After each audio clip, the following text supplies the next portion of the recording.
4 مسلک بنائے ہیں نا. ظالم دیکھیے کتنا ظلم کرتے ہیں. کہتے ہیں 4 مسلک چاروں پر حق. کس کا؟ امام ابو حنیفہ کا، امام شافعی کا، امام مالک کا، احمد ابن حنبل کا. 4 مسالک ہیں، چاروں پر حق. محمد الرسول اللہ کا مسلک کہاں گیا؟ صفحہ ہستی سے مٹا دی. وہ شروع سے تھا، اس وقت سے تھا جب جبریل اقرأ بسم ربک الذی خلق لے کر اترا تھا. یہ اس مسلک کی بنیاد تھی، یہ پہلی آیت تھی، اور اس کا اختتام احکام کے لحاظ سے اس آیت نے کر دیا. الیوم اکملت لکم دینکم واتممت علیکم نعمتی ورضیت لکم الاسلام دینا. یہ دین محمدی تھا جو حنفیت سے پہلے تھا، شافیت سے پہلے تھا، مالکیت سے پہلے تھا، حنبلیت سے پہلے تھا، جس پر چلنے کی وجہ سے آسمان سے اللہ کے نبی کو یہ پیغام ملا: ابو بکر فی الجنہ، عمر فی الجنہ، عثمان فی الجنہ، علی فی الجنہ، طلحہ فی الجنہ، زبیر فی الجنہ، سعید فی الجنہ، سعد فی الجنہ. عبد الرحمن ابن عوف اور ابو عبیدہ بن جراح کے بارے میں ارشاد ہوا یہ بھی جنتی. وہ مسلک تھا یا نہیں جو نبی کے زمانے؟ اچھا، نبی کے زمانے میں صحابہ حنفی تھے، نقشبندی تھے، قادری اور چشتی تھے؟ بولیے نا. سہروردی تھے، رضوی تھے؟ نہیں. کون تھے؟ محمدی علیہ الصلاۃ والسلام. حضرت معاویہ رضی اللہ تعالیٰ عنہ حضرت عبداللہ ابن عباس سے سوال کرتے ہیں، علوی ہو یا عثمانی ہو.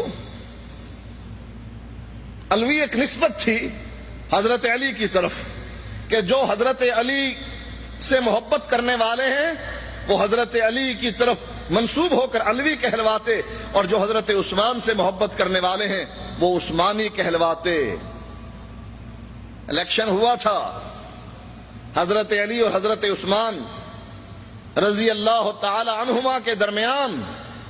بعض لوگوں نے جو حضرت علی سے محبت کرتے تھے حضرت علی کو ووٹ دیے، اور اکثریت نے حضرت عثمان کو ووٹ دیے، کیونکہ یہ اکثریت حضرت عثمان سے محبت کرتی تھی اور سمجھتی تھی کہ خلیفہ برحق حضرت عمر کے بعد جن کو خلافت ملنی چاہیے وہ یہی ہیں حضرت عثمان. اسی نسبت سے بعض علوی بن گئے، بعض عثمانی بن گئے. حضرت معاویہ پوچھتے ہیں عبداللہ ابن عباس سے، نبی کے چچا کے بیٹے سے، علوی ہو یا عثمانی؟ فرمانے لگے معاویہ نہ میں علوی ہوں نہ میں عثمانی ہوں، میں کیا ہوں؟ میں محمدی ہوں، محمد صلی اللہ علیہ وسلم کو ماننے والا. یہ مسلک موجود تھا یا نہیں؟ بولیے، یہ مسلک موجود تھا یا نہیں؟ جس مسلک پر چلنے والے نے حضرت عمر کے فتوے کو رد کر دیا تھا. کیا کہا؟ ابو کا یمنا و انت تتمتع، تیرا باپ تو حج تمتع سے منع کرتا تھا اور تم حج تمتع کرتے ہو. کیا کہا تھا عبداللہ ابن عمر نے؟ بخاری کی روایت ہے، امر ابی یتبع امر رسول اللہ صلی اللہ علیہ وسلم. مجھے بتاؤ میرے باپ کی بات چلے گی یا محمد الرسول اللہ کی چلے گی؟ اس کا معنی یہ ہے کہ صحابہ کے زمانے میں یہ مسلک موجود تھا، تابعین کے زمانے میں یہ مسلک موجود تھا. جب حضرت عبداللہ ابن عباس ایک مسئلہ بیان کرتے ہیں، جواب میں کہنے والا کہتا ہے ابو بکر نے یوں فرمایا، عمر نے یوں فرمایا، تو عبداللہ ابن عباس فرماتے ہیں مجھے ڈر ہے کہ کہیں یہ کہنے پر کہ میں نبی کی حدیث پیش کرتا ہوں اور تم ابو بکر اور عمر کا قول پیش کرتے ہو، مجھے ڈر ہے کہ یہ کہنے کی وجہ سے تم پر آسمان سے پتھروں کی بارش نازل نہ ہو. صحابہ تابعین کے زمانے میں یہ مسلک موجود تھا جس کا نام محمدی مسلک تھا. مٹا دیا نا. کہا 4 ہیں، چاروں برحق. 5واں کہاں گیا؟ محمدی مسلک. کہا نہیں، حرم میں 4 مصلے بچھائے گئے تھے نا، کہ یہ حنفیوں کا، شافیوں کا، مالکیوں کا، حنبلیوں کا 4 مصلے بچھائے گئے. 5واں کہاں گیا؟ کہا نہیں، اس کو مٹا دو صفحہ ہستی سے. تم اس کو مٹانا چاہتے ہو، اور رب فرماتا ہے وَرَفَعْنَا لَكَ ذِكْرَكَ، ہم تیرے ذکر کو بلند کرتے رہیں گے. جہاں اشہد اللہ الہ الا اللہ آئے گا وہاں اشہد ان محمد رسول اللہ بھی آئے گا. دنیا مٹانا چاہے یہ مسلک مٹ نہیں سکتا.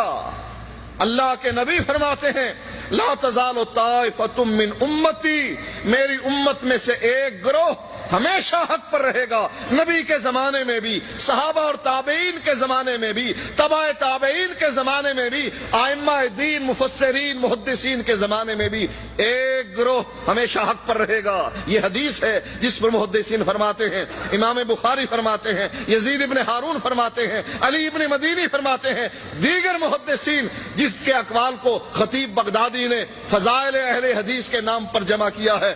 کیا فرماتے ہیں کہ اس سے مراد، بلکہ احمد ابن حنبل نے فرمایا اگر اس سے مراد اہل حدیث نہیں تو مجھے کوئی علم نہیں کہ اس سے کون مراد ہے.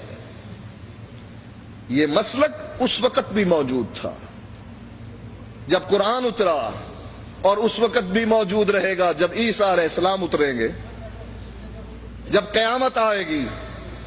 اس وقت بھی یہ مسلک اسی طرح زندہ رہے گا. اور آپ جیسے اس مسلک کو زندہ کر رہے ہیں، اس زمانے میں بھی لوگ اس مسلک کو زندہ کرتے رہیں. ہمارے مسلک کی سچائی قرآن کے پاروں میں بکھری پڑی ہے. کیا فرماتا ہے اللہ تعالی؟ وَمَا أَرْسَلْنَا مِن رَّسُولٍ إِلَّا لِيُطَاعَ بِإِذْنِ اللَّهِ، میں انبیاء کی جماعت کو بھیجتا ہی اسی لیے ہوں کہ اس کی اتباع کی جائے.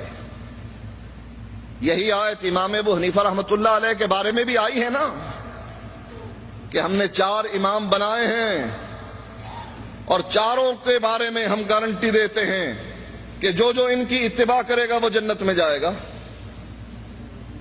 جس نے ہمارے امام کی، ہمارے مسلک کی اتباع کی، اس کے بارے میں آپ نے سن لیا کہ وہ جنتی ہیں.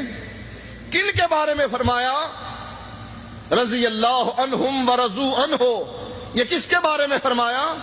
صحابہ کے بارے میں، جنہوں نے اللہ کے نبی کی اتباع کی، نبی کی زبان سے یہ بات سنی من اطاعنی دخل الجنہ، جو میرے پیچھے چلا وہ جنت میں پہنچا. ومن عصانی فقد ابا، اور جس نے میری نافرمانی کی، میرے راستے کو چھوڑ دیا، وہ جہنم میں پہنچا.